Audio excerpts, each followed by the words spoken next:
இது இனிதுங்க. இன்னைக்கு எங்கள் வீட்டு சமையல் தாங்க. இன்னைக்கு நான் சூடாக சாதம் வச்சுருக்கேன்.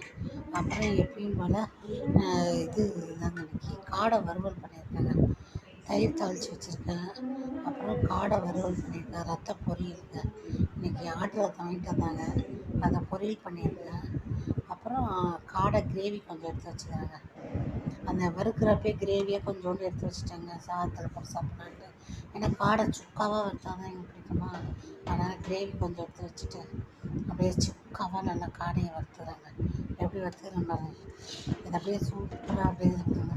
இன்றைக்கி காடை வறுவல் இதாங்க எங்கள் வீட்டு சமையல். ரத்த பொரியல் சூப்பராக இருக்குங்க. ரெண்டாம் இன்னைக்கு ரத்த பொரியல் யாராவது தான் பிடிக்கும், எனக்கு ரொம்ப பிடிக்குங்க. காடையும் எனக்கு பிடிக்கும். சில பேர் இதெல்லாம் சாப்பிட மாட்டாங்க.